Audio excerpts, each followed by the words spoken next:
Sejumlah isu dibahas terkait kerjasama Amerika Serikat dan Indonesia, termasuk krisis iklim dan Gaza.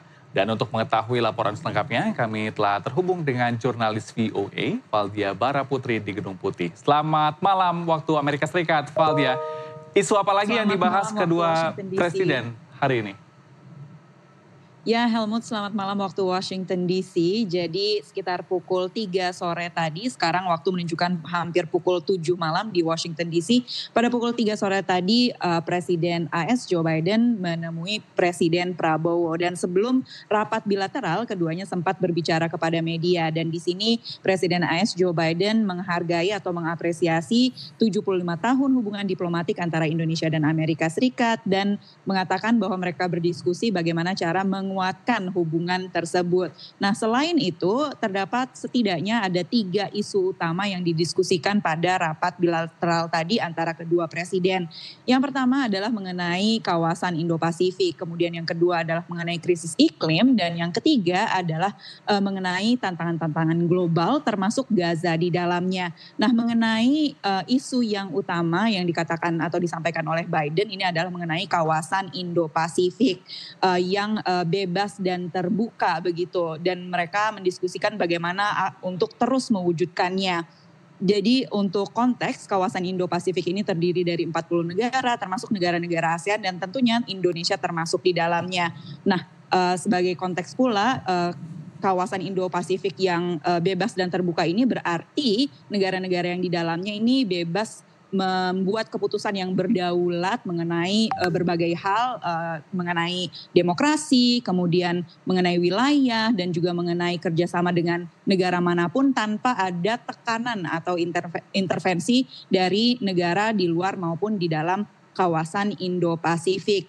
Nah, yang menariknya di isu ini dikedepankan oleh Biden sebelum lawatan ke Amerika Serikat, Prabowo ini melawat ke Beijing dan menemui Presiden Tiongkok Xi Jinping serta menandatangani sebuah perjanjian maritim untuk mengelola sumber daya maritim di kawasan Kepulauan Natuna begitu. Nah, hal ini dilihat oleh para kritikus sebagai langkah yang bisa memajukan atau meluaskan klaim dari Tiongkok atas wilayah di South China Sea atau Laut Cina Selatan. Nah, juru bicara dari Gedung Putih mengatakan mengenai hal ini, Amerika Serikat mendorong Indonesia untuk bekerja sama dengan ahli hukumnya untuk memastikan perjanjian apapun yang dibuat dengan atau bersama Tiongkok ini memenuhi atau sesuai dengan hukum internasional, yakni konvensi PBB tentang hukum kelautan. Nah, itu tadi mengenai isu utama yang dikatakan oleh Biden, yakni kawasan Indo-Pasifik yang bebas dan terbuka. Nah, yang kedua ini adalah mengenai isu krisis iklim. Nah, Indonesia ini dipandang oleh Amerika Serikat sebagai pemain utama dalam isu ini karena seperti yang kita ketahui Indonesia memiliki cadangan nikel terbesar di dunia.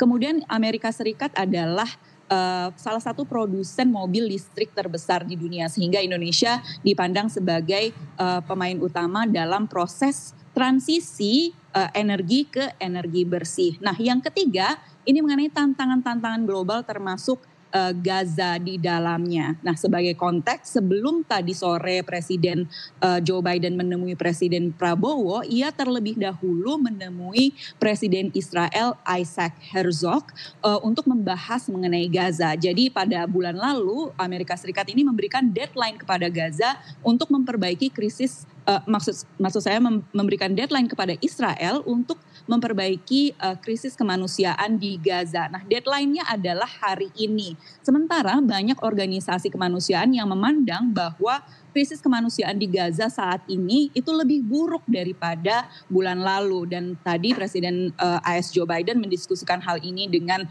Presiden Israel Isaac Herzog dan setelahnya mendiskusikan topik yang sama dengan Presiden Prabowo. Helmut. Iya, Valdia, apakah ini agenda selanjutnya Presiden Prabowo Subianto akan bertemu Donald Trump atau seperti apa?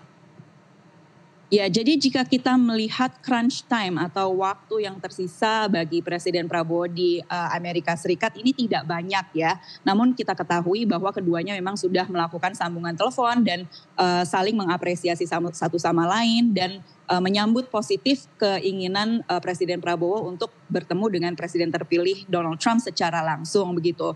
Namun sekarang Presiden terpilih Donald Trump ini lokasinya berada di Florida dan jarak tempuhnya ini cukup jauh begitu. Sementara Presiden Prabowo setelah agenda kunjungannya di Amerika Serikat ini harus bertolak ke Peru untuk KTT APEC dan setelah itu bertolak ke Brazil untuk untuk G20 sehingga jika melihat dari waktunya tipis kemungkinan bahwa mereka akan bertemu secara langsung.